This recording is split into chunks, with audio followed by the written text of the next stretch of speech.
jumping into Genesis, and then we'll go back and make up Matthew. That's what my pattern has been there with Matthew and Genesis the same day. I kind of like that. I still haven't quite figured out Psalms. I was trying to do it with Job, and the last 2 weeks, that has not worked out for me.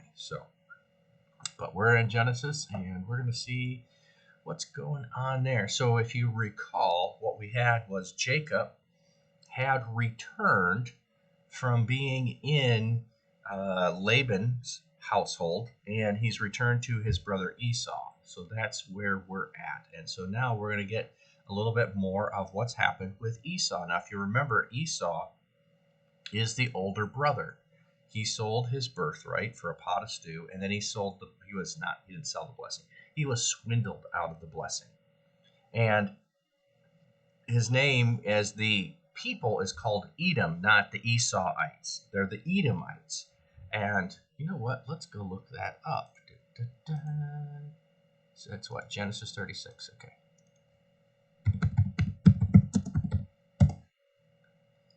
What does Edom mean? I want to say it's like red. Red, yes.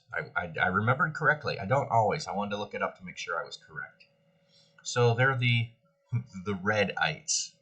So, any of you Irish redheads out there, hey, perhaps there's some lineage from Esau. I have no clue. Just, he had red hair. That was the big thing. That's why he is called Edom. However, as a kid, I did not know that Edom meant red.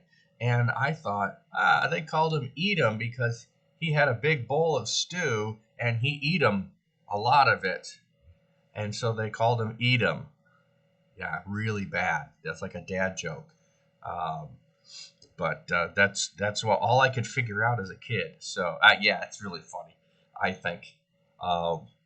But, hey, that's sometimes how our brains work. We make connections even when there is no connection there whatsoever. So, well, let's jump in and read about Esau and his descendants this morning. So, Genesis 36. Oh, and then we'll get into Joseph and a little bit there. So that'll be exciting. This is the account of the family line of Esau. That is Edom. Esau took his wife from the women of Canaan, Adah, daughter of Elon the Hittite, and Oholibamah, daughter of Anah, and granddaughter of Zibeon the Hivite. Also Basemath, not sure how to pronounce that, daughter of the Ishmaelite and sister of Nebaioth. Hey, just some guy. Thanks for dropping in. Good to see you, friend. Adah bore Eliphaz to Esau. Basemath, that's probably what it is. Basemath. Usually you only have vowel consonant consonant vowel or consonant vowel consonant. So Basemath, that's probably what it is. Bore Reuel, and Oholibamah bore Jeush, Jalam, and Korah. These were the sons of Esau, who were born to him in Canaan. Those are some fun names. Imagine yelling those as your kid as they're running outside and getting dirty. Esau took his wives and sons and daughters and all the members of his household, as well as his livestock and all his other animals and all the goods he had acquired in Canaan, and moved to a land some distance from his brother Jacob. Their possessions were too great for them to remain together. The land where they were staying could not support them both because of their livestock. So Esau, that is Edom, settled in the hill country of Seir. This is the account of the family line of Esau, the father of the Edomites in the hill country of Seir. These are the names of Esau's son.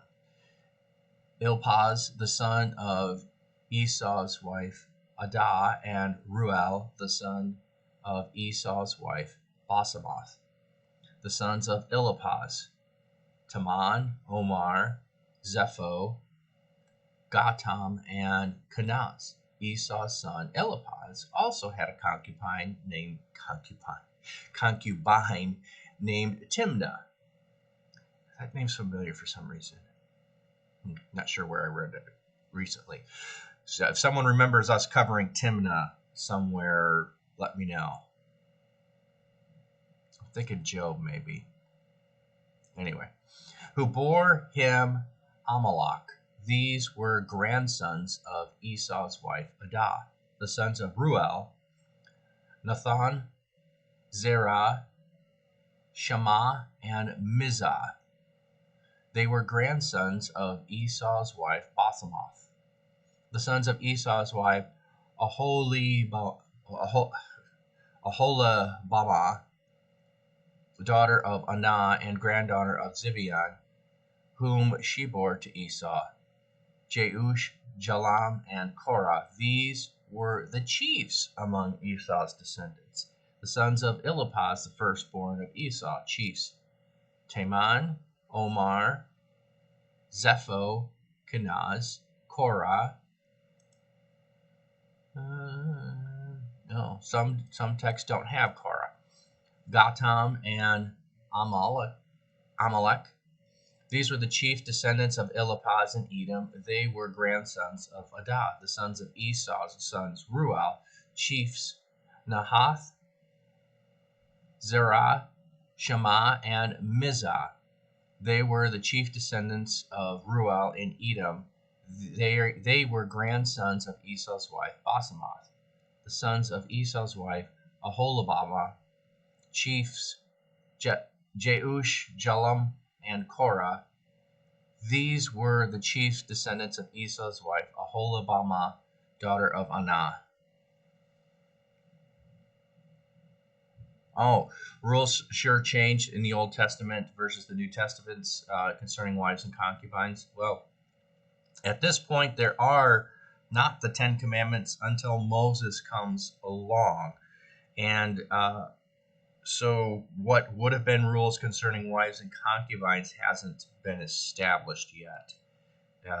Other than the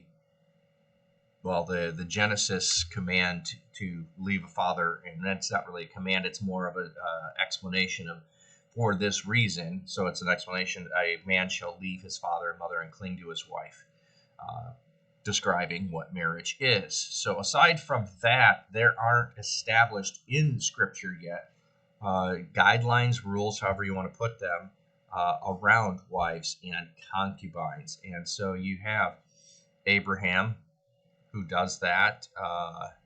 Isaac does not. I don't remember. Maybe I'm wrong on that. But Jacob does. He has two wives, and then his wives both give him their concubines. And notice how often it is that the wife is the one who is instigating this, this plan to have children that would be claimed as hers. So it is a way for her to be more renowned and more blessing by having more children, even if she's not. So you really need to think of this more of surrogate relations, and it's not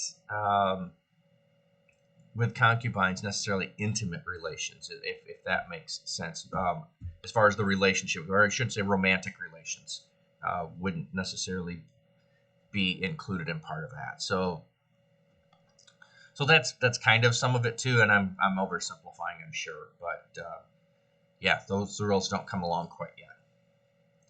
These were the sons of Esau, that is Edom, and these were their chiefs. These were the sons of Seir, the Horite, who were living in the region. Okay, so now here's how they're going to get intermarried. Lotan, Shobal, Zibeon, Anah. So Anah, maybe there's the connection there. Dishon, Ezer, and Dishon. These sons of Seir in Edom were Horite,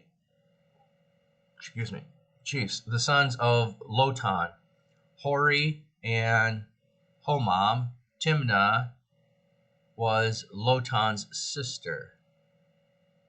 Okay, just variants on spelling. The sons of Shobal, Alvan, Manahath, Ebal, Shepho, and Anah. The sons of Zibeon, Anah. This is Anah, who discovered the hot springs in the desert where he was grazing the donkeys for his father Zibeon. I love these little tiny tidbits like this. Like we're just reading a list of names. Here's a bunch of names. And oh, by the way, you know what this guy's known for? He found a hot springs in the desert. Isn't that just what you need when you're out in the desert? Boy, wouldn't the hot springs feel really good out in the desert? Let me just make sure. Discovered water, the meaning of the Hebrew word is uncertain. Okay, so it might just be water. It might not be a hot spring. Hey, ukulele. Thanks for jumping in here, friend. Glad to have you this morning. We're reading through the descendants of Esau, and now we're over into those that are in Seir, the land that he went to. So anyway, I love these little tiny tidbits. Oh, yes, I was going to get there. You got ahead of me. Yes, a hot springs in the middle of the desert in the night would be nice. Either way, even if you found a hot spring and you could draw water from it, you could at least still fill your water jugs with the water to be able to have it when it cooled off later. You'd have water. So any spring in the desert, whether it's the hot spring or the translation is unclear, perhaps it's not a hot spring, but it's just a fascinating thought. We know this guy. You know what? He was grazing donkeys. So we even need to give the occasion on which he was doing this when he found it. So he was about doing the work he should be doing. He was doing a proper day's work, and he discovered something very valuable that blessed many people. I have no doubt they probably were called something around the Anna Springs or something like that. Anyway. We'll continue, but I love when there's little tidbits like that. The children of Anah, Dishon, and Aholibamah, daughter of Anah, the sons of Dishon, Hemdah, Eshban, Ithran, and Karan. The sons of Ezer, Bilhan, Zaavan, and Akan. The sons of Dishon, Uz, and Aran. These were the Horite chiefs, Lotan, Shobal, Zibeon, Anah, Dishon, Ezer, and Dishan. These were the Horite chiefs according to their divisions in the land of Seir. These were the kings who reigned in Edom before any Israelite kings reigned. Bela, son of Beor, became king of Edom. His city was named Dinhabah. I want to go look that up. So that's verse 32. Dinhabah. No reason. It's just an interesting sounding name.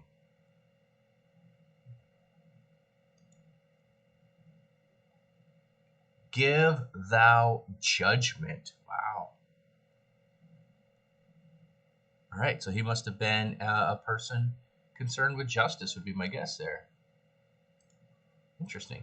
All right. See, sometimes you just go look it up for no reason. It just sounds interesting, so let's go look at that name. When Bela died, Jobab, son of Zerah, from Bozrah, succeeded him as king. When Jacob died, Hushman, from the land of Timonites, succeeded him as king. I'm sorry, I said Jacob. That is Jobab. I was confused there for a second. Why did Jacob suddenly show up? He didn't. It was Jobab. I need to go look that up. What is Jobab considered, or close to Jacob or not? Oh. It went back to the beginning. Not what I was trying to do.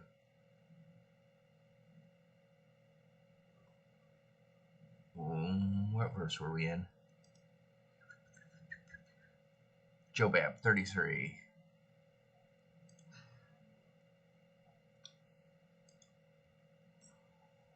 A desert. Okay. The last of the sons of Joktan, a descendant of Shem. Okay, so we have some more connections with other people who have that name in Scripture. Interesting. All right, so Jobab died. When Jushem died, Hadad, son of Bedad, who defeated Midian in the country of Moab, succeeded him as king. His city was named Avith. So here we have another person. Hey, he defeated Midian. He's someone to be known. So he succeeded, and he had a city named Avith. When Hadad died, Samlah from Masrekah succeeded him as king. When Samlah died, Shaul from Rehoboth on the river succeeded him as king. So Rehoboth on the river, not the other Rehoboth you might have been thinking about. When Shaul died, Baal-Hanan, son of Akbor, succeeded him as king. Okay, so you should see Baal. That is a foreign god. So let's go see what Baal-Hanan means.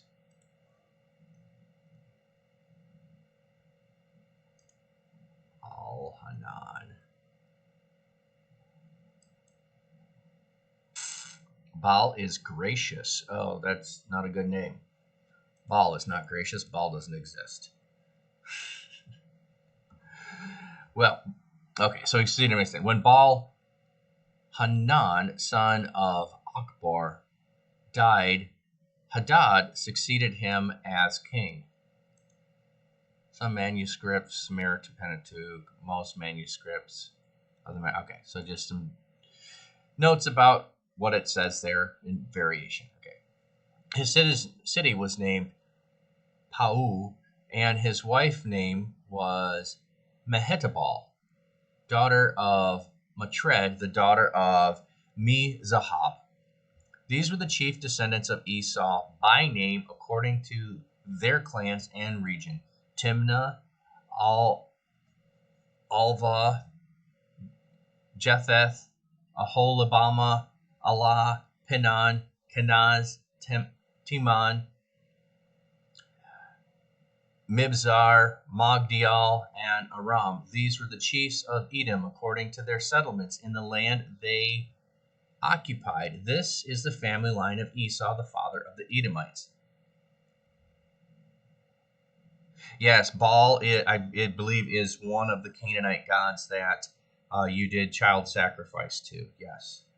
So even having Asherah or Baal in your name, and Baal is more common, but most of the time that means you're not following God. You're in a group of people that are not serving the true God. So even though Esau is the descendant of Abraham and Isaac, it does not appear early on that his family is following God. Why? Well, one of the reasons is he goes out and he marries Canaanite women who, if you remember, the mom and dad both are saying they're a problem. They're causing all kinds of strife and stress in our lives. Why? Because of their customs, their traditions that are contrary to what we have been raising our kids to do. And so then that was the reason why Jacob was sent to Laban to marry within the family so that they would not be these foreigners and all of their trouble. But Esau, didn't do that. He later did, if you noticed when we're reading through it again, he did mention of his third wife, who was more within the family, and I'd have to go back and read. I want to say Ishmaelite, if I remember correctly. I might be wrong on that. But anyway. All right, so that's all of Esau. And now Esau, why is Esau mentioned here? Because when they come out of the land of Egypt, Esau and Edom will become important. They'll be important to the people coming out of Egypt, trying to return to the land. So and then after that, there are different times where the Edomites come into contact with the Israelites. And so it's important to know. So here, setting up and establishing the heritage of them. Okay, Miss Jellybeans, we'll see you when you get back. Of all that's going on there is important. Now, we're reading a bunch of names. We're like, we don't remember. We don't know these. Well, that's okay. They were mentioned for a reason, and if we had more time, we could go through and read all the meanings of the names, which is interesting. We looked up a couple of them, and some sounded good and some sounded bad, and we've got descriptions of some accomplishments they had and others, just their names mentioned. But the fact that they're there is important. Why? Because they are the people who are relatives of the Israelites, and therefore they're important to know your cousins, so to speak. If you're of the house of Israel, this would be important family lineage. It would be valuable. So, all right, enough about that. But just kind of why are we reading it? And what is important? And why? What did we gain from it? The fact that God cared about Esau, even though what we often think of as Esau I hated, he still cared about him. Look at the length of space and things that are attributed to him and his descendants. So there is still a relationship on God's part to Esau, even if his family lineage doesn't follow the true God. So, all right, so now we're going to switch to Joseph. And if you did not know it, Joseph takes up the bulk of all of Genesis. So we're going to now, I believe, from Genesis 37 to Genesis 50, we're going to read about Joseph. So up to this point, we have had Abraham, Isaac, Jacob. Before that, Noah. After that, Tower of Babel. Before that, we had Adam and Eve and Cain and some others along the way. And that took us 36 chapters. So Jacob alone is going to get, Joseph alone is going to get 13 chapters. Now I know there's going to be some intermixing with other people here, so not entirely, but he's almost 1/3 of Genesis. If you did not know that, I thought I'd point that out. So it's no wonder if you say, well, I didn't know all those stories, but I know Joseph. Yeah, it's no wonder. Joseph takes up more. And Joseph is one that we would refer to as a Christ-like figure. There are things that are parallels. There are things that point to. There's a foreshadowing in the story of Joseph of the story of Jesus. It's not a total of one-to-one comparison. Don't think of things like that everything has to align perfectly and you have to force it. No, it's a foreshadowing. It's a type.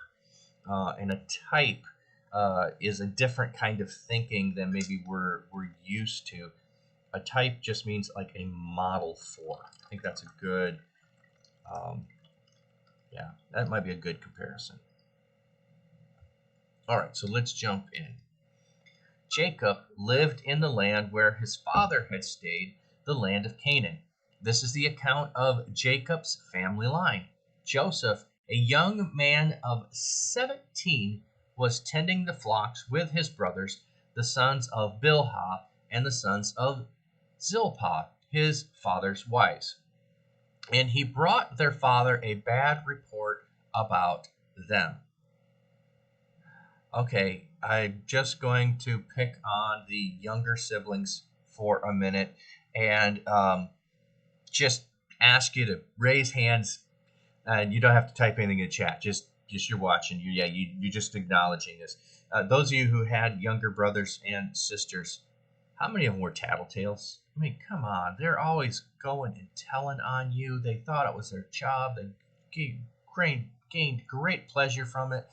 I think that's Joseph. He's going to go give a bad report. Why does he give a bad report? Because that's what little brothers do. I don't think we need to read any more into the story than that. That's just what little brothers do. They're going to go give a bad report about older brother who's not doing what he should. So he does that. Yeah, But if you're younger brothers or sisters, I'm not picking on you, seriously. I'm just talking about cultural norms, or I should say family norms that often happen. So we shouldn't read more into this. This is just what was happening. So, well,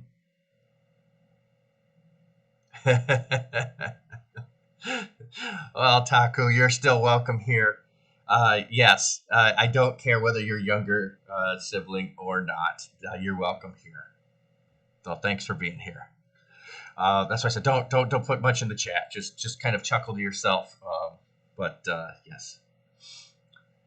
Now Israel loved Joseph more than any of his other sons because he had been born to him in his old age, and he made him an ornate robe for him. I want to just see the meaning of this word is uncertain. Okay, so you have probably heard this as a coat of many colors. That would not necessarily have been what it was. I'm not saying it wasn't. It certainly could have been. But what it's really trying to emphasize here is no matter what this looked like, if it was many colors, and that often for us, we visualize it as being a big striped coat with lots of different colors on there, rainbow type of thing. It may have just been ornate. It might have had beading on it of some kind. It could have had tassels more decoratively. It doesn't matter what it was. So that's why it's like I don't want to put big emphasis on this. All it was special, it was significant, and everyone that saw it knew exactly what it meant. It meant Joseph was the favorite. That's the point. And so we get that even when it's the many colors. We understand that if we translate it that way. So when his brothers saw that their father loved him more than any of them, they hated him and could not speak a kind word to him. Okay, I'm just going to pause here. So if any of you have kids, his dad has a valued reason why he loves Joseph more. I'm not going to argue that there's not a valid reason. He had him in old age. He had him from the wife who he worked 14 years in order to be able to marry. So he's valued her immensely. So the child of her is going to be naturally his favorite. Now, the fact that it was in his old age adds to it. So there's all of these reasons. So I'm not saying there's a problem in that. There's a problem when he elevates him above his brothers and treats him differently. So it's not always our attitudes, it's our behaviors that get us into trouble. So the fact he treated him differently, he elevated him. Probably the other side of it would be that if his brothers would have pointed out, we don't get it in the story, but I'm just going to read into it, that Joseph did something wrong, his dad would go, oh, that's okay. I'll take care of it. That's no problem. Don't worry about it. Joseph didn't mean anything by it. He probably does the opposite towards Joseph that he does towards the brothers when he gets the bad report.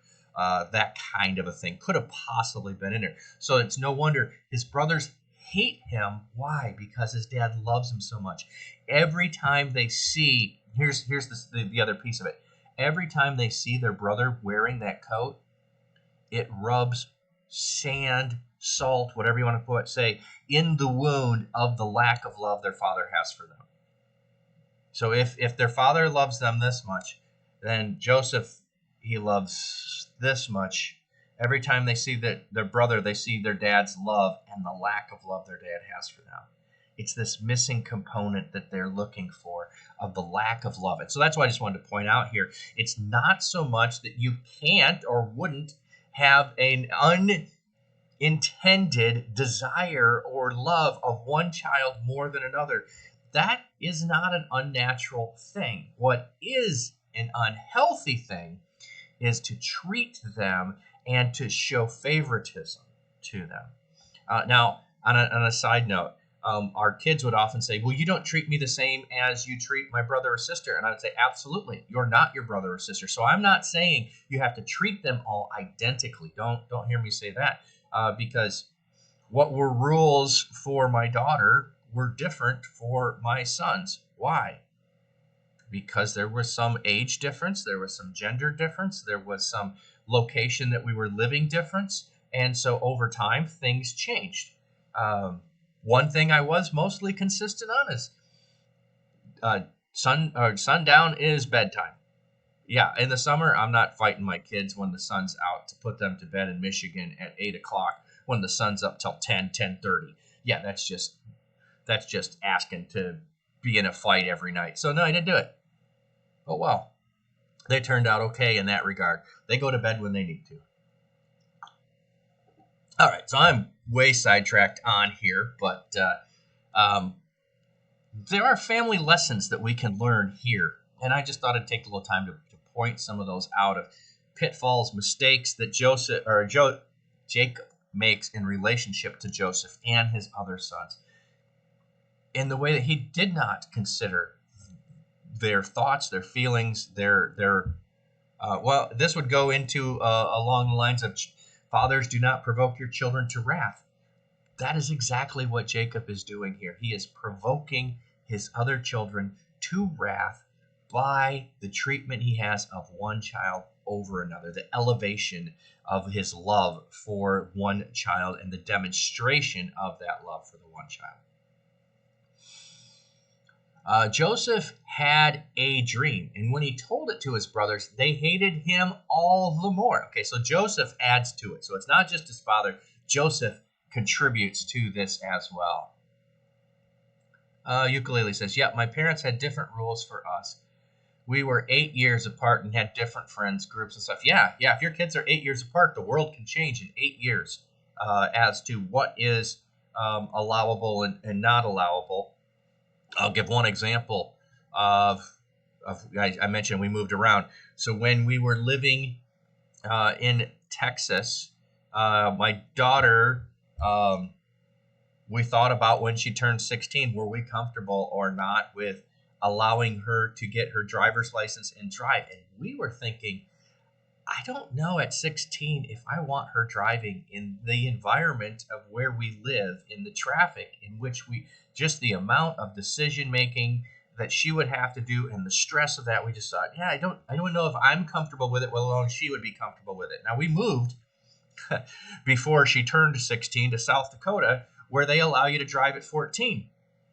And we let her get a license at 14. Why? The circumstances change. We're out in the middle of farm country, and unless you're in town and you see a few vehicles driving back and forth to town, you might pass 2 cars the whole way. Not a lot of hard decision-making process there as far as driving at 14 compared to driving in Dallas even at 18. So, yeah, you treat people differently sometimes based on circumstance of their life and circumstances of your life, not based on demonstrating differently that you love them more than another. That's where there's problems, I'll say.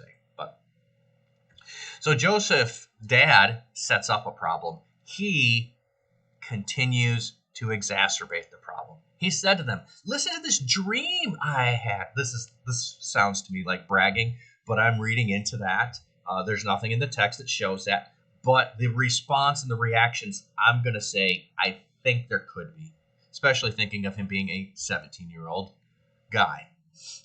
We were binding sheaves of grain out in the field when suddenly my sheaf rose, stood upright, while your sheaves gathered around me and bowed down to it. How do you like that? His brother said to him, do you intend to reign over us? Will you actually rule us? And they hated him all the more because of his dream and what he had said.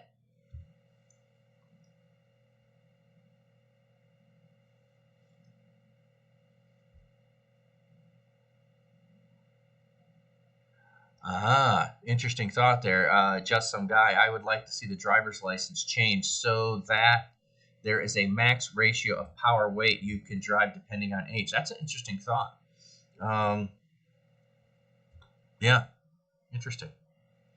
And that would also, if you don't know this, at 10 years old in a lot of the heartland, you can drive a combine, which might be worth $500,000 at age 10. You can drive a combine on the road. The pickup truck that's behind it, that might be worth $500. Dad's driving the pickup truck because you can't drive the pickup truck, but you can drive the combine down the road. So there's a power weight ratio mixture that would throw that off. And you don't even need a driver's license. You just need to be 10 years old to drive a combine. So he is adding to this problem.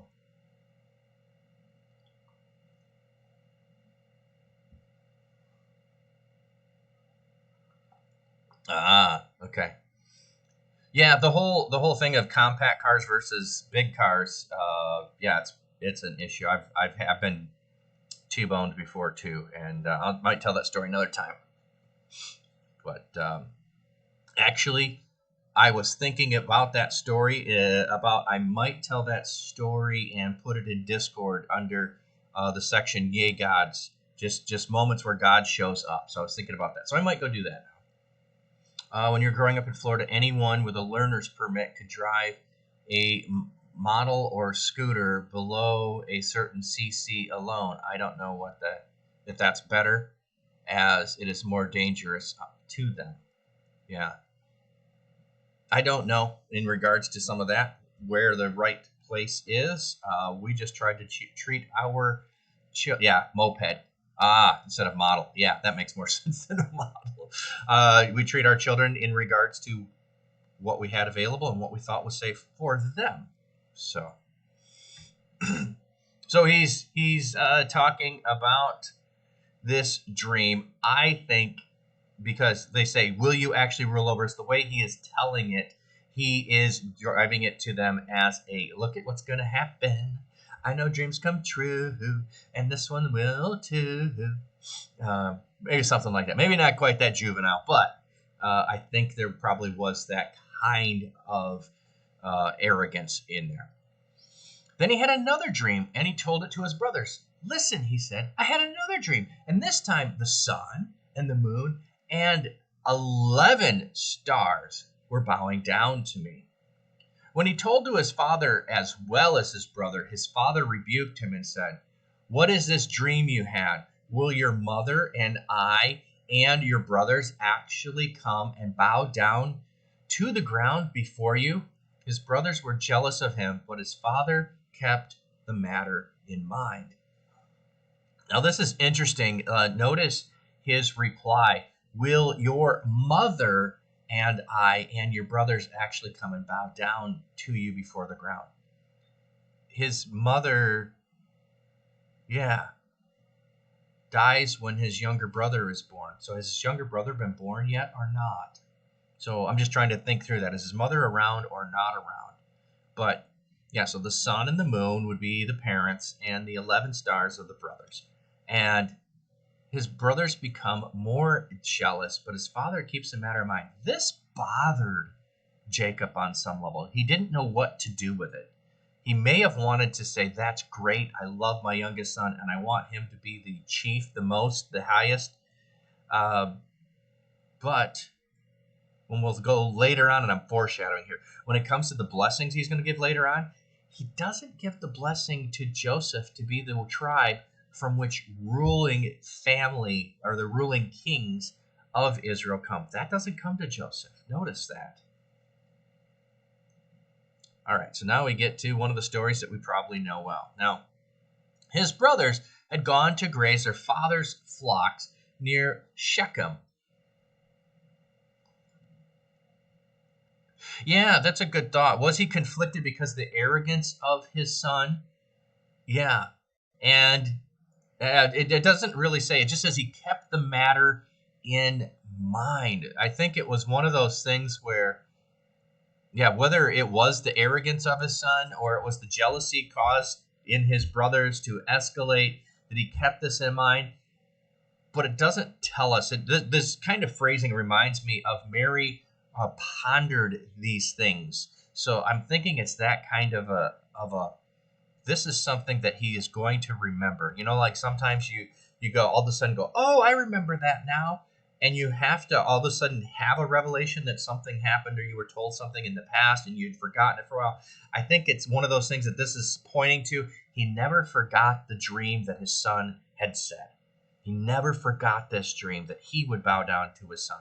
I think there's some of the confusion or the quandary for him may also be the mother and father bowing down. But you're right. It could be the arrogance of his son too.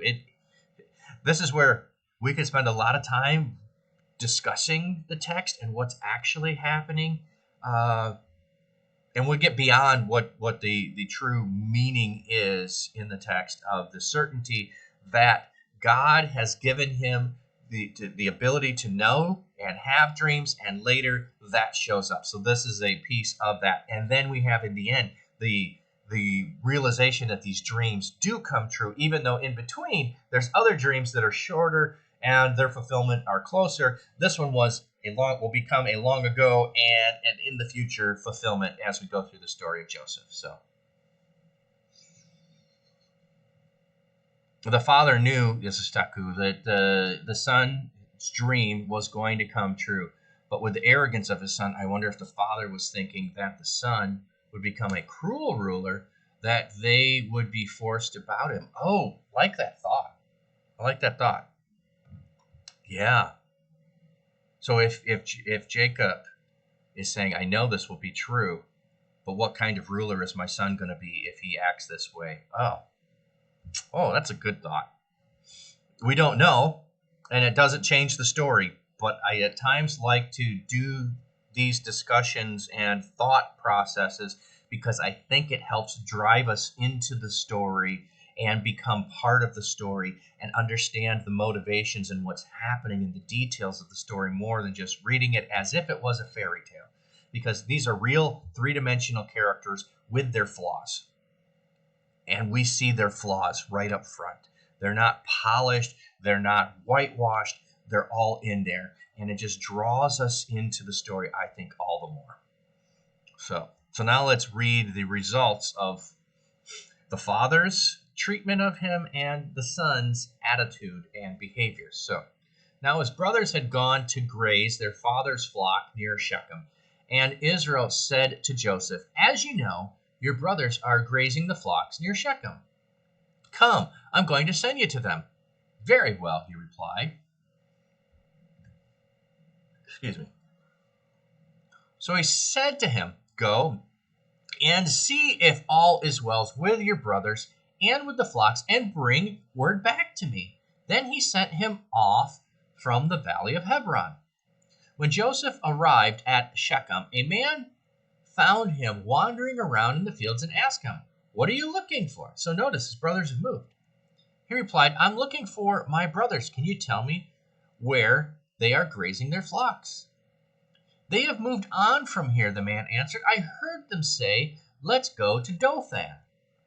So Joseph went after his brothers and found them near Dothan. But they saw him in the distance, and before he reached them, they plotted to kill him. Okay, so a couple of thoughts here. How is it they recognize him in the distance? What was it about him? Was there a certain step or stride that he had, that walking in the distance, you saw your brother coming many times and you recognized the nature of the way that he walked? Or was there something in the coat? Yeah, it could be the coat, the color, the styling of it that just stood out, and they knew from the garment he was wearing was him. So either of those things could be possibilities. But just wondering that. You did recognize him from afar, and their immediate thought is, let's get rid of him. I love the name, because this is what brothers would do.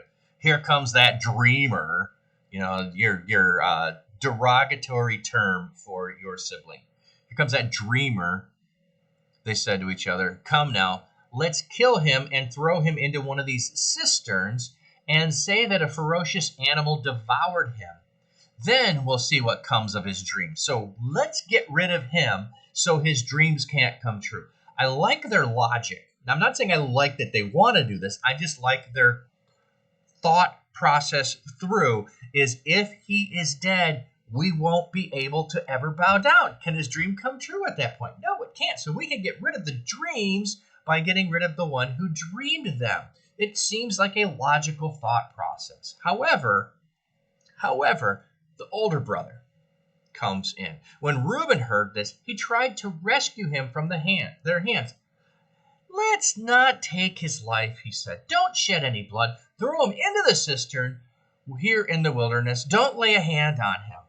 Reuben said this to rescue him from them and take him back to his father. So he's thinking, throw him in the cistern, I'll get him out later.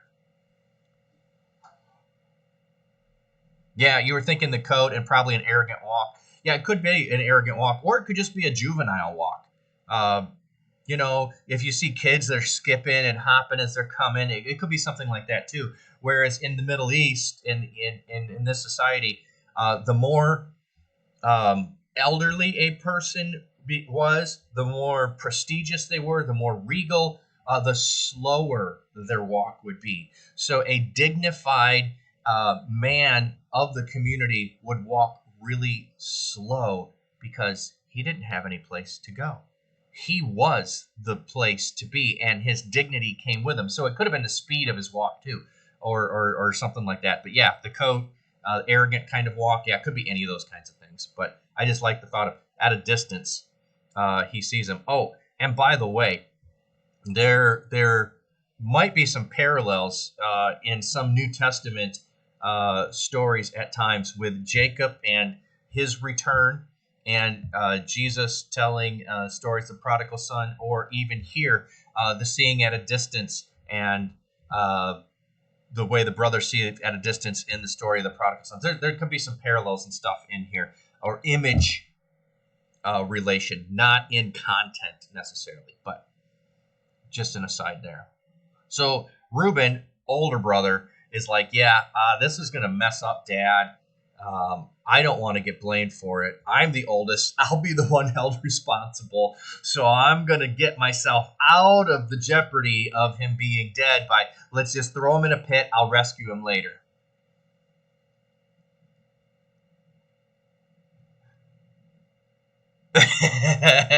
You know what? Just some guy. That's a great image. Perhaps that's it. Yeah, so you have the image now. Hey, where are you guys? Where are you at? Hello, Reuben, Levi. Yep. Could be something like that. Yeah, I could just imagine that too. So yeah, we don't know, but yes, from afar off, whatever it was a common sight his brother saw. They knew it was him. That, I think, is the point we can say with certainty. They saw him before coming at a distance, and then because they had this repetition, that word I'm struggling with, repetitive pattern of behavior and seeing him come, they knew Dad has sent him here. They didn't say it in this, but this also. Dad sent him here to check on us. He's going to go back and give a bad report to Dad. So there's also that. Let's get rid of this dreamer. So Reuben intervenes to stop the shedding of blood. So when Joseph came to his brothers, they stripped him of his robe, the ornate robe he was wearing, and they took him and threw him into the cistern. The cistern was empty. There was no water in it. So if you're not sure what a cistern is, this would have been often a place that you would build by your house, below your house, to have a reservoir for water. And so they would be covered so that evaporation wouldn't happen. But whenever rain would come, you would have it set up so that water would flow into the cistern so you could collect water and would have water in a very dry region. So you do that. So these are out in the region where they're watching their flocks. They have some that are built out there. So they might just be, if you just want to think about it, it's like a well house out there, just a little shed that you could go to, that there would be a water source, and you could hide water in it, most likely in a grove of trees, or at least a single tree of something like that. Give it some shade, perhaps, something like that. Could be out in the open, but as they sat down to eat their meal, they looked up and saw a caravan of Ishmaelites coming from Gilead. Their camels were loaded with spices, balm, and myrrh, and they were on their way to take them down to Egypt. Now, I don't know that there's anything special about there being spices, balm, and myrrh, but I'm just intrigued every time myrrh shows up in Scripture.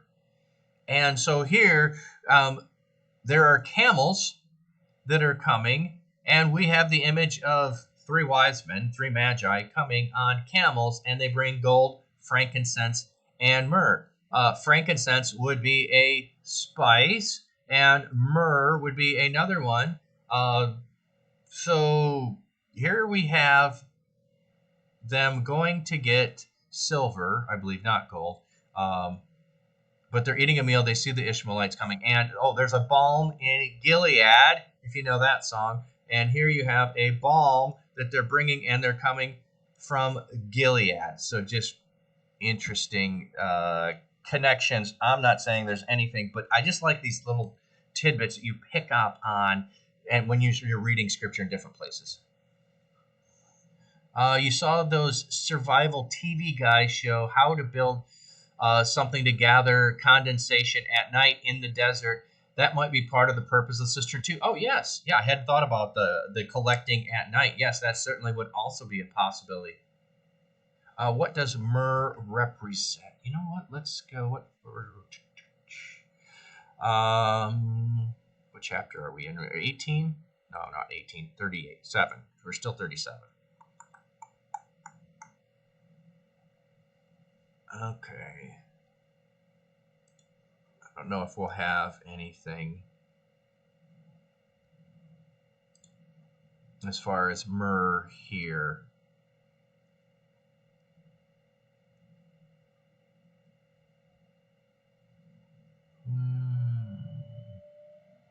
Oh, little head.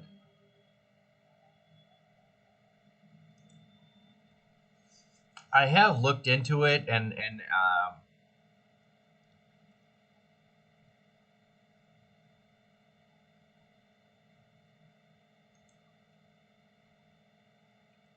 an aromatic gum that comes by the leaves of the rock rose. So it's a gum that comes from trees. Yeah, I've looked it up before. Let me just maybe do this. And I'm going to spell it wrong, so I better go look it up.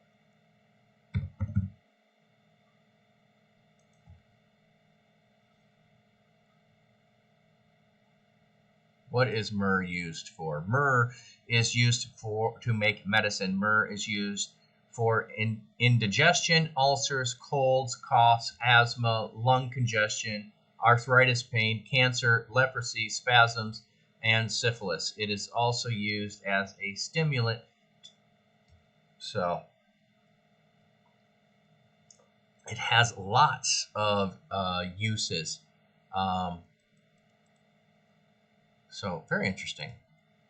Good question. I'm not going to dive into it a whole lot more, but yeah.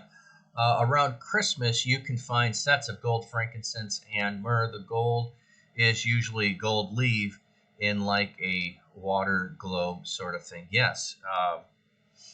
A few years ago, Bath and Body Works had a soap called Thankfulness that had frankincense and myrrh as the scent. And I'm thankful.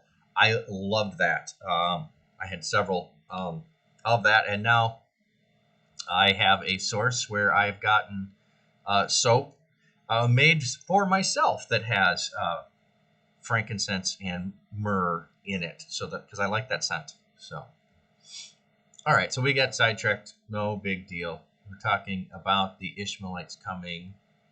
Okay. They sat down in the meal. They looked. Okay, here we are.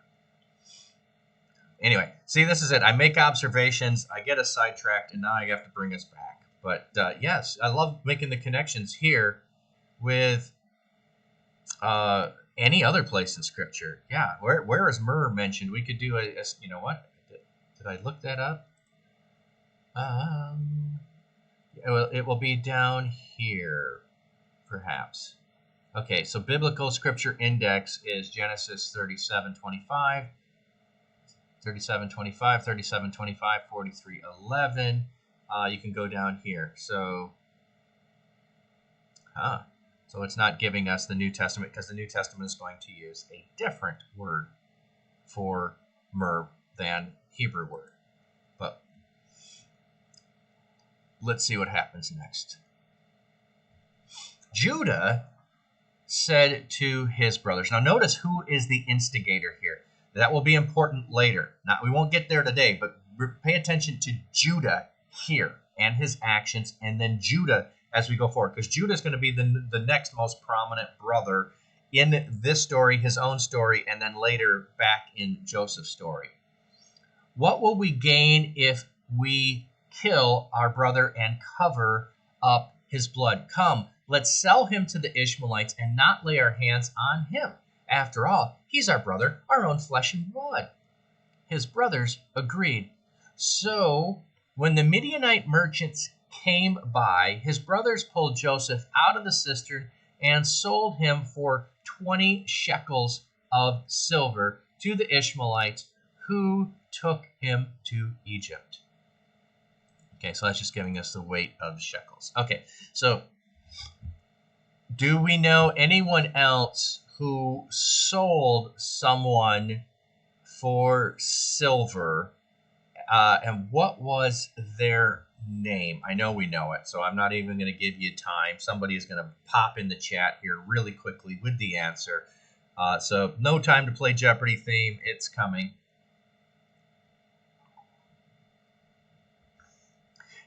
I love that. He's our brother. Let's not do the worst thing we could. Let's just do something really, really bad.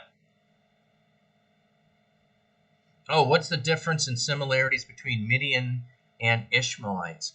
I would have to look that up. I do not know that answer, Taku. Good question. I don't know. Let me see if I can just...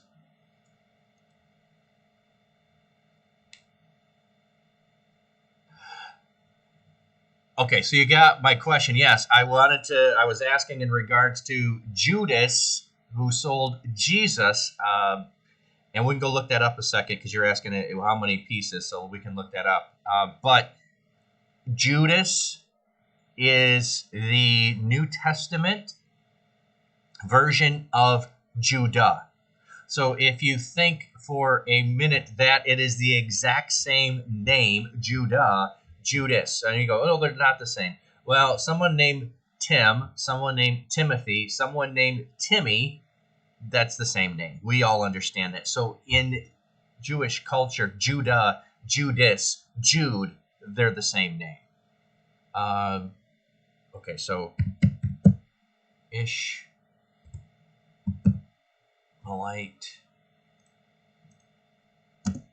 versus Midianite.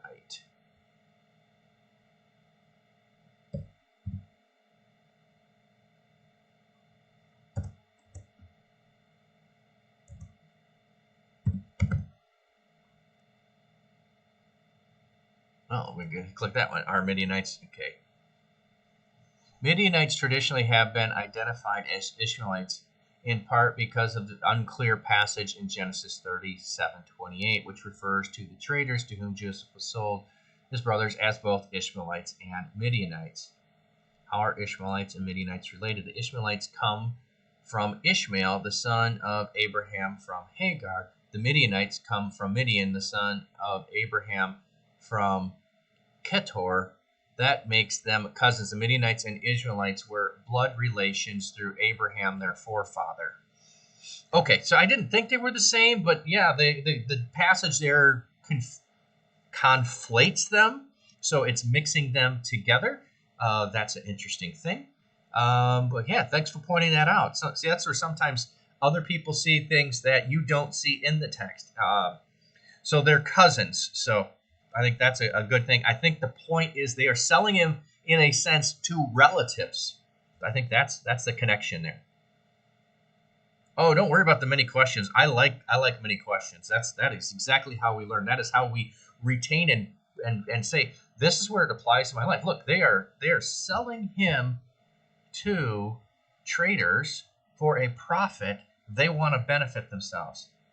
Yeah, Judah is Hebrew and Judas is Greek. So yeah, I can see that now. I think Yeshua was translated to yes. I can never read the Jesus in Greek. Or something like that. Yes, exactly. So Joshua is the Old Testament and Jesus is the New Testament. It's the same name, Yeshua, Savior. So Jesus, Savior. So yes, same things going on there. And we were talking about, I want to say it was 30 pieces of silver for Jesus, 20 for Joseph, but let's see.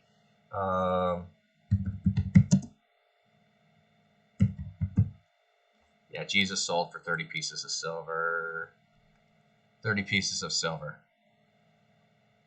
Yes. So you were asking, was it the same? No, it was different, but the silver is still the medium. Now, maybe value-wise, over time, there's an equivalency. I don't know. I don't know if a shekel was the weight and what the weight of the piece of silver was in the New Testament. That's a little bit further sidetracked than I want to go down that rabbit hole. So,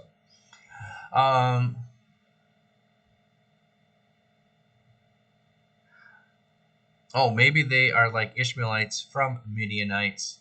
The ethnicity, I'm Puerto Rican, yet my citizenship is American. Oh, well, they both are descendants from different women through Abraham. So they're both cousins. So maybe they were a group that was mixed between the two of them.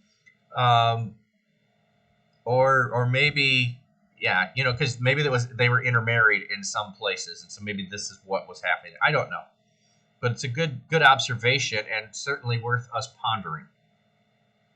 And your thought of maybe it is one of those things where there's an ethnicity and a nationality difference, but there would have been different lineages too. So I don't know, not sure. Good question. I'm sure somebody has tackled that in a lot more detail than I certainly have the capability of doing. Okay, let's find where we were.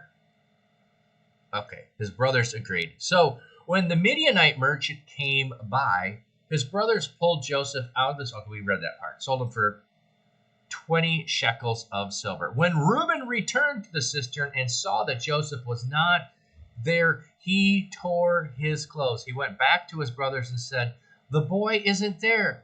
Where can I turn now?" Notice the his concern. The boy isn't there. Where can I turn now? I told you, he was concerned about his own hide in the selling of his brother. He was concerned about getting the blunt of his dad's wrath in this situation as the oldest brother. That's his concern, his own hide, not his brother. Look at that. I mean, he appears to be this altruistic older brother concerned for his younger brother. It's not true. He's out for his own self. So, but notice the image here, and I'm not going to spend a lot of time, but the tearing of clothes. This is an outward expression of anguish. We've mentioned it, and we've looked at it a few times. There'll be more times we'll look at it. But here, this is his grief expression. He tears his clothes. When they got Joseph's robe, slaughtered a goat, and dipped the robe in the blood. They took the ornate robe back to their father and said, "We found this. Examine it to see whether it's your son's robe." They know it is. Look at the deception here. We're not saying it's Joseph's. We don't know if it's Joseph's. We know it's only one of a kind because Joseph's always bragging about it. But hey, maybe it's not. We don't know. You check it out. A little bit of arrogance there. They're the ones that are doing it. And notice the deception. And remember that, the family tradition here of Jacob swindling his brother out of the birthright. Jacob swindling his brother out of the blessing. Laban swindling Jacob in marriage. And all of this. Oh, yeah. So you know what? Maybe they learned a little bit of it from dad and mom along the way. And here we know how to pull the wool over dad's eyes. He did that to grandpa. We're doing it to him. He recognized it and said, "It is my son's robe. Some ferocious animal has devoured him. Joseph has surely been torn to pieces." Then Jacob tore his clothes, put on sackcloth, and mourned for his son some days. Now, notice the difference here. He tears his clothes. That's the expression of anguish. And he puts on sackcloth and mourns. Reuben didn't do that.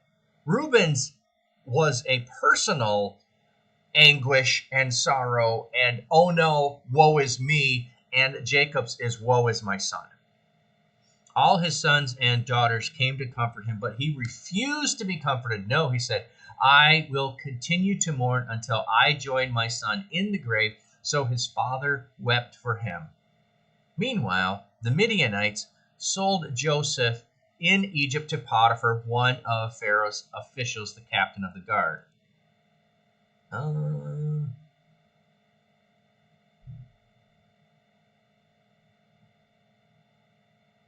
Okay, just a variant there.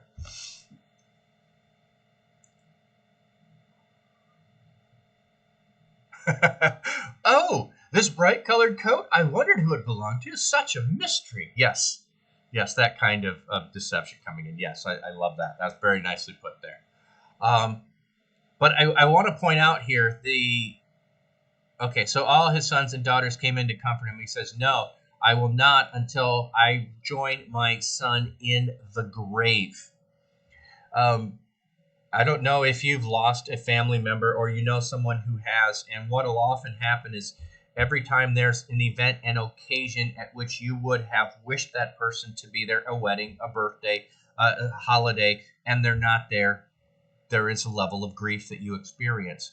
Some of us may intentionally try to get beyond that grief and to not think about them. Others hold on to dearly and intentionally think about what that person would have wanted to do or experience or how they would have enjoyed a certain thing.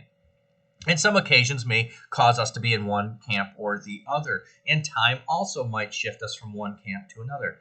However, there are some people who intentionally and purposefully hang on to, and don't hear me saying anything wrong in regards to this. I'm saying they do it intentionally. That doesn't mean it's wrong. But I'm saying they do this intentionally. They don't want to lose the memory of that person. They want to hold on to the memory of that person. So they are dearly doing this. And they are dearly expressing it whenever they get a chance to. So when we're reading this, it seems like, oh, this is just in the months afterwards. Maybe even it's just weeks or days. They're trying to comfort him.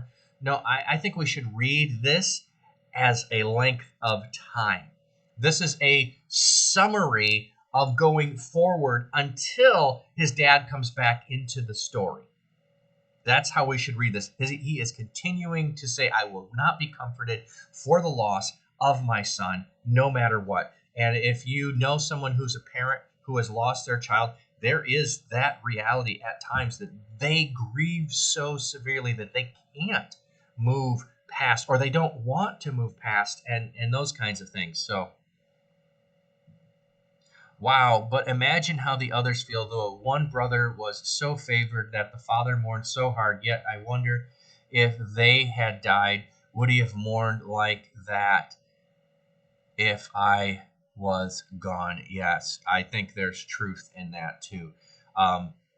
Which I will say at times, that kind of response often, especially if it's a young child that dies, can cause a marriage to be broken because one spouse is grieving at a different level than the other spouse, and the spouses aren't able to grieve with one another or for one another and experience the loss. They only experience their own loss, and there can be a wedge drawn or driven in relationships. And so certainly here you're pointing out in a sibling relationship, yes, if you are the surviving sibling of a brother or sister who passed away, how your parents grieve can affect you and your love and relationship with them. Yeah, good thought of pointing that out. All right, so now we have him sold and Potiphar. So we have a foreshadowing, but we have a side story to get through. Now, this is an interesting side story. This is one not fit for young ears, I would say. However, it's a very interesting story and important in the line of Jesus. So that's why it's here. So at that time, Judah left his brothers and went down to stay with a man of Adullam named Myrrh. There, Judah met the daughter of a Canaanite man named Shua. He married her and made love to her. She became pregnant and gave birth to a son, who was named I'm sorry if I pronounce vowels differently or the same, or names are spelled the same or differently and I pronounce them differently. These aren't common names for me. I'm doing my best, but I just realize sometimes I'll say U-R, and E-R, and they sound the same. But I don't know how they really sound. She conceived again and gave birth to a son and named him Onan. She gave birth to still another son and named him Shelah. It was at Kebez that she gave birth to him. Judah got a wife for his firstborn, and her name was Tamar. But Judah's firstborn, was wicked in the Lord's sight, so that the Lord put him to death. Then Judah said to Onan, sleep with your brother's wife and fulfill your duty to her as a brother-in-law to raise up offspring for your brother. But Onan knew that the child would not be his. So whenever he slept with his brother's wife, he spilled his seed on the ground and kept from providing offspring for his brother. What he did was wicked in the Lord's sight, so the Lord put him to death also.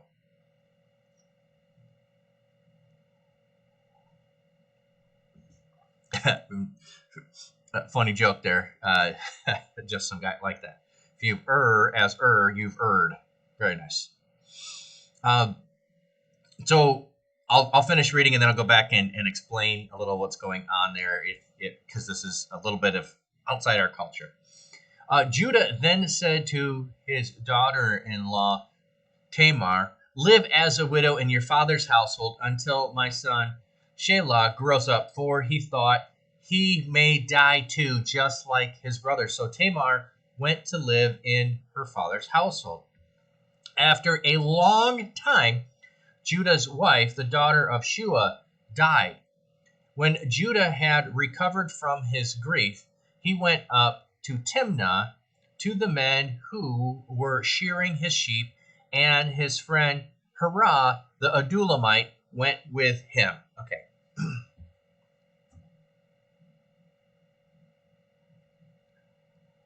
Okay. Okay. Yeah, I was going to get to it. I'm going to come back to it. So thanks for the question. That's what I was going to get back to. So we do not know what the oldest son did that was wicked in God's sight. But let me explain what's going on here with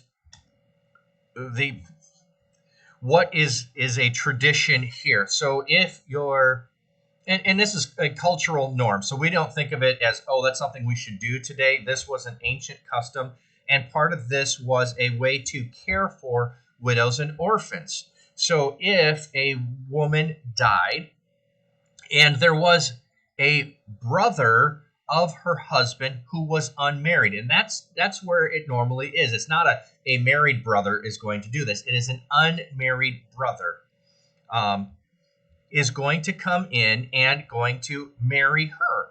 And what is going to happen is the oldest son is going to be considered the son of the first husband, his brother. So he is redeeming that line of heritage for his brother, since his brother had no children. So he redeems his brother from not having any children by marrying his brother's wife, and by the first son being considered the son of his brother. So he's redeeming his brother's line so that his brother's line is not wiped out and there's heritage in the land. Then the rest of the children would be his children. So it's just the firstborn that becomes his brother's, then the secondborn would be his.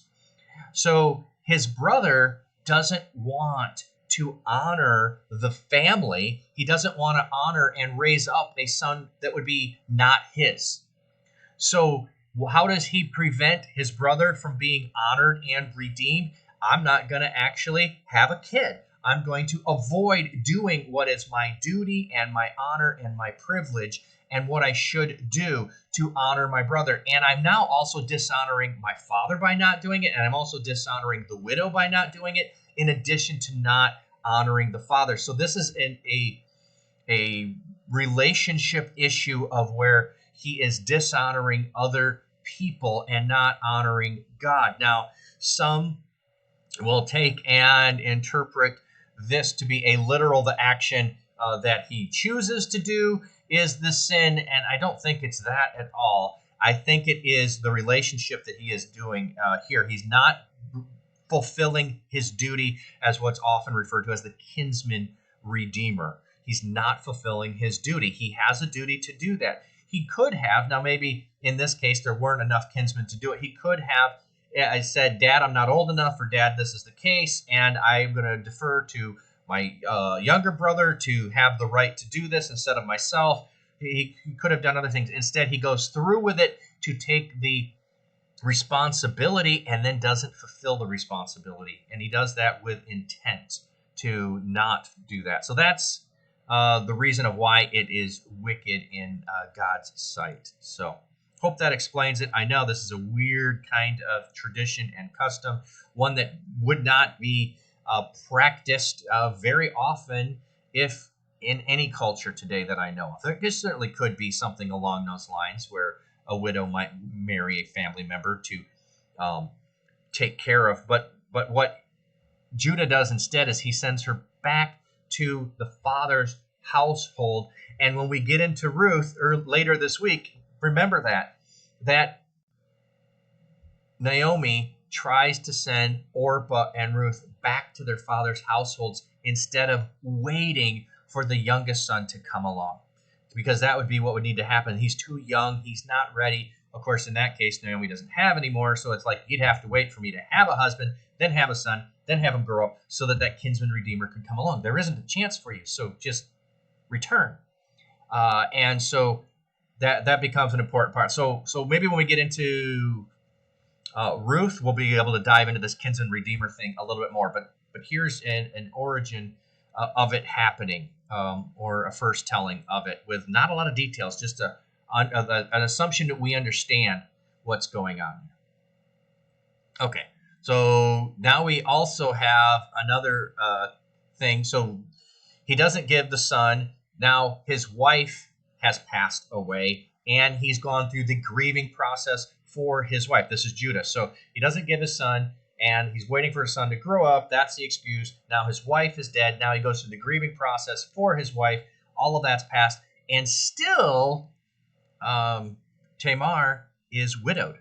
So when Tamar was told, your father-in-law is on his way to Timnah to shear the sheep, she took off her widow's clothes. Now, you're supposed to keep wearing these. You're a widow. You need to dress as a widow so everyone knows you're a widow. She took them off, covered herself with a veil to disguise herself. Oh, so in other words, Tamar's going to come and pull a disguise trick and a deception on the family whose lineage is all about deception. Ooh, intrigue. So she disguises herself and then sat down by the entrance to Anaim, which is on the road to Timnah. For she thought, though Shelah had not grown, or had now grown up, she had not been given him as wife. So she knows by now he's grown up. The time has come. I should be his wife. That hasn't happened. Judah's not honoring his responsibility. When Judah saw her, he thought she was a prostitute, for she had covered her face. Not realizing that she was his daughter-in-law, he went over to her by the roadside and said, come now, let me sleep with you. And what will you give me to sleep with you? She asked. I'll send you a young goat from my flock, he said. Will you give me something as a pledge until you send it? She asked. He said, what pledge shall I give you? Your seal and its cord and the staff in your hand, she answered. So he gave them to her and slept with her, and she became pregnant by him. After she left, she took off the veil and put on her widow's clothes again. Okay, I'm going to just stop the story there. So her plan is to deceive her father-in-law. Why? Because he has not done what his responsibility is. There would have been, and this would have been true in lots of agricultural societies, when it came time for the shearing of the sheep, or in the Old West, the cattle drives, at the end of it, all the men are filled with money, and what do? They find the prostitutes, the harlots, whatever you want to call them, and they spend some money and some time with them. She knows this, so she sets out in a place where he is going to see her, and he comes up to her and engages her. And so here's one of the things that she does. She asks for a pledge, not just what are you going to pay me, but she wants to have proof. That's why she gets the seal and the cord and the staff so that he can't say, no, it wasn't you later. She is going to prove to him that the child is his. Yeah, you were asking, yes, wait, doesn't Judah have a wife? Yes, his wife is dead. That we had just read that if you missed it. So his wife had died. It was up here. Yes, at 12. After a long time, Judah's wife, the daughter of Shua, died. When Judah had recovered from his grief, he went up to Timnah. So this is after his grieving period as a husband has been done. So he's fulfilled his grief duty to his wife. So this is not adultery in the sense of the fact that he is dishonoring his wedding vows. It's adultery in the sense that he thinks she's a prostitute. So it is sex outside of marriage. It's not adultery of abandoning the vows to his wife. So distinction without a difference, maybe, but I wanted to point that out because you were asking, isn't he married? He was. She's dead. So in that sense, he could remarry. So she has gotten proof of who she got pregnant by. Now, here's the miraculous thing. We have lots of women in Scripture who have difficulty conceiving. We have nothing that mentions Tamar was difficult to conceive, and that was the reason with the oldest son of why she didn't become pregnant by him. It just didn't happen. But here, we're to expect that this was an occasion, a one time, or a 1 week during the shearing time, whatever length of time that might be. I don't know, a week, a day, whatever. But she does become pregnant in a very short period of time, in contrast to so many other women in Scripture who are considered barren. Yes, I think so, exactly. I love the intrigue and the drama and the, you know what? We're all sinners saved by grace, and so are the people in Scripture. Yes, days of our lives. So meanwhile, Judah sent the young goat. So we've explained what was happening. So now he's got his money taken care of. He's sending the goat, what he had agreed to pay, by his friend, the Adulamite, in order to get his pledge back from the woman. So he is sending the goat to get back the pledge he gave her, his rod with the cord and staff. But he did not find her. He asked the men who lived there, where is the shrine prostitute who was beside the road at Enaim? There hasn't been a shrine prostitute here, they said. Uh-oh. So he went back to Judah and said, I didn't find her. Besides, the men who lived there said, there hasn't been any shrine prostitute here. And just to kind of an aside too, if you're not sure what a shrine prostitute is, these would be women who would be at particular places that would be a shrine to a god, or it could be a temple of a god, would be a temple prostitute, who were there so that you could honor that god by sleeping with them.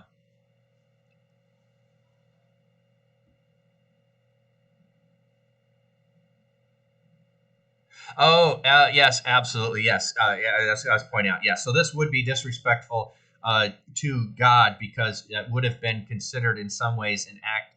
It could be, maybe not always, it could be considered an act of worship to that God.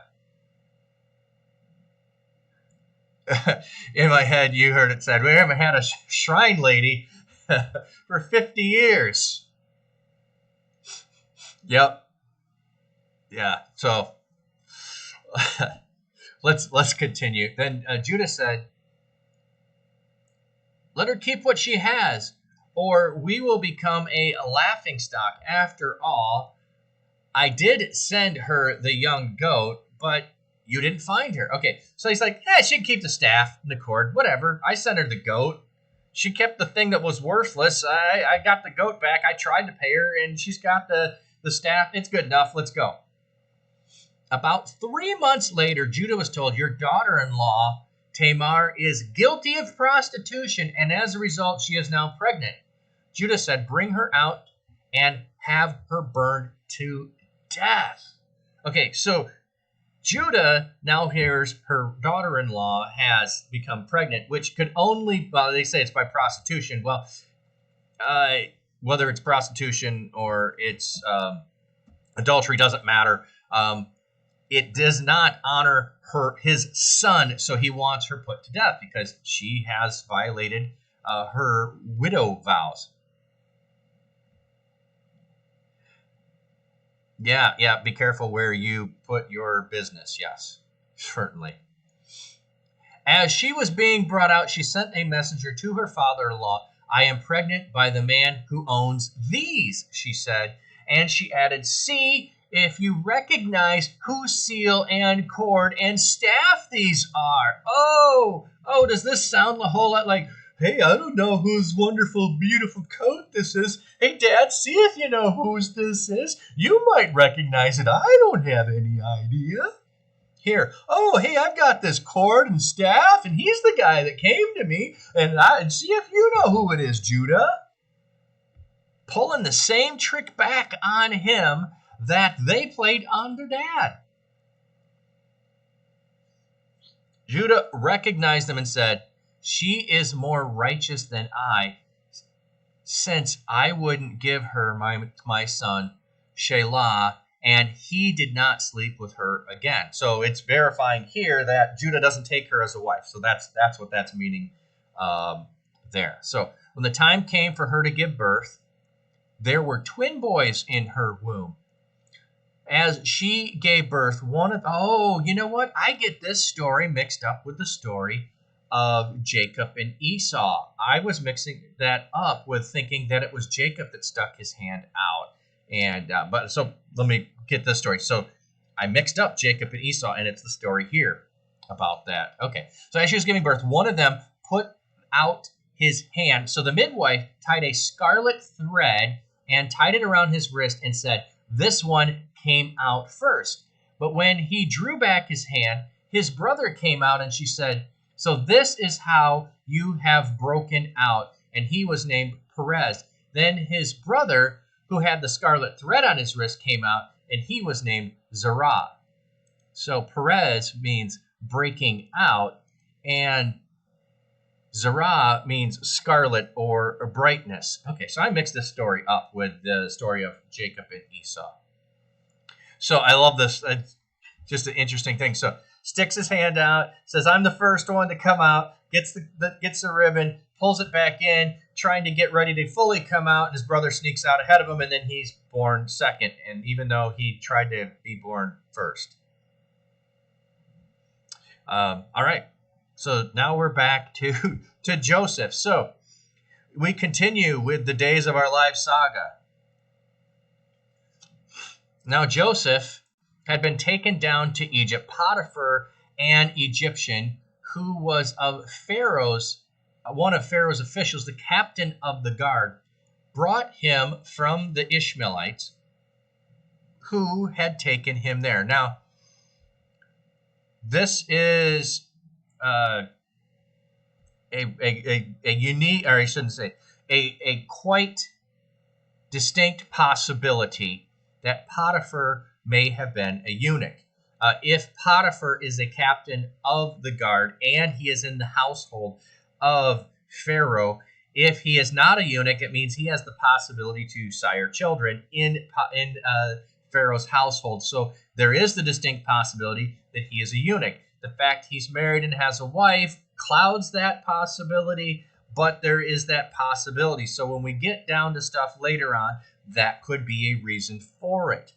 It doesn't mean it absolutely is. I've seen things talking about, yes, he definitely was, or no, the fact he has a wife means he probably wasn't. I'm not sure, just sharing that possibility. So The Lord was with Joseph so that he prospered, and he lived in the house of his Egyptian master. When his master saw that the Lord was with him and that the Lord gave him success in everything he did, Joseph found favor in his eyes and became his attendant.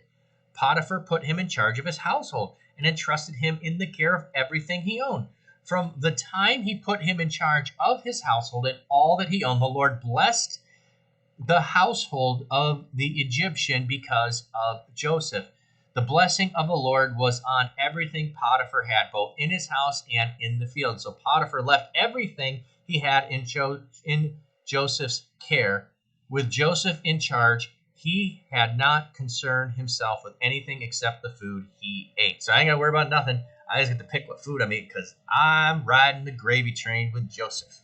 So this should remind us of what Laban was doing with Jacob. Everything Jacob touched was blessed by God and continued to be blessed. And Laban kept trying to swindle Jacob out of stuff, but God kept blessing him anyway. And here we have Joseph, who is blessing Potiphar mightily because God is blessing Joseph.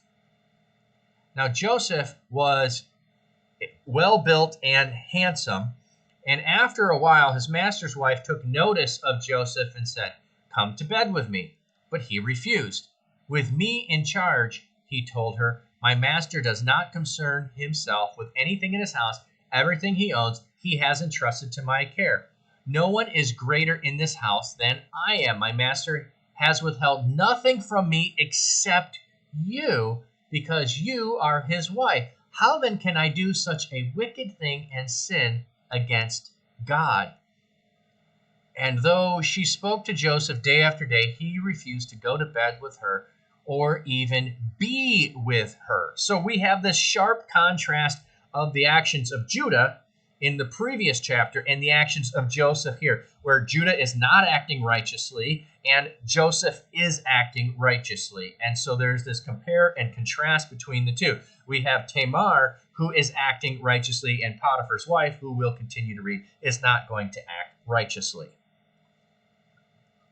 I doubt the eunuch idea because I don't see him having a wife at all in that case. I think more the wife came on Joseph just because due to her personality and probability that the husband being away a lot. It certainly could be, but I wanted to bring up that possibility since if you worked in the household of the king or Pharaoh, that was that in order to be in a place with rank and position, that was something that did sometimes come. But we know later Joseph becomes in charge of everything in Egypt, and it doesn't happen to him. So you're probably right, but I only raised it because we don't know.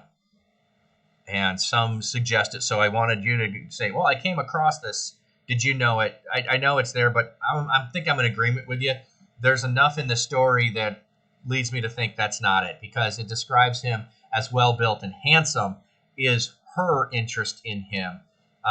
He's good eye candy, so to speak, and so that's her interest in him. The forbidden fruit that's there and around all the time. I think that's a more textual way to read it, and nothing in the text tells us otherwise. So, yeah, I can understand both too, but I do text-wise. I think it probably leads us that way. So, but that's why I bring it up. I think it's a good thing to think through. Whether those things are always the case or not always the case, it might be a time period at which that wasn't the custom, or pharaohs didn't do it as much as other peoples did that. So one day he went into the house to attend to his duties, and none of the household servants was inside. Notice before, he refused to go to bed with her or even be with her. He doesn't want to be alone with her. He's been refusing to be alone. He goes inside the house to do what he's supposed to. Nobody's there. Why? She probably got rid of him. She caught him by his cloak and said, "Come to bed with me." But he left his cloak in her hand and ran out of the house. He just flees. Now, I've often thought, why didn't he turn around and grab his cloak and got it back from her and left with it, put it back on and stormed out. And then I think about it a little more and go, yeah, well, that would look really good if he's walking out of the house and he's dressing himself back up, or he's dressing himself when someone comes in. It's still, she's going to start screaming right away. He's trying to get out of there. When she saw that he had left his cloak in her hand and had run out of the house, she called her household servants. Look, she said to them, this Hebrew has been brought to us to make sport of us. He came in here to sleep with me, but I screamed. When he heard me scream for help, he left his cloak beside me and ran out of the house. So she's got her story to cover her butt for what she was trying to do. She kept his cloak beside her until his master came home. Then she told him the story. The Hebrew slave you brought us came to make sport of me. But as soon as I screamed for help, he left his cloak beside me and ran out of the house. So she told the servants so they can corroborate the story. Now he's come home. She can corroborate the story. So notice this too. How did Tamar have proof of what Judah did? She had the staff as proof. What does Potiphar's wife have as proof that Joseph did this? His cloak. Now, he didn't actually do it, but here's the proof. What was the proof in the other regard? Was also something owned by the person. What was the proof back to Joseph being sold in the first place? His cloak. Now he has a servant's cloak, and again, it's proof against him. Just interesting. When my master heard the story, his wife told him, saying, this is how your slave treated me. He burned with anger. Joseph's master took him and put him in prison, the place where the king's prisoners were confined.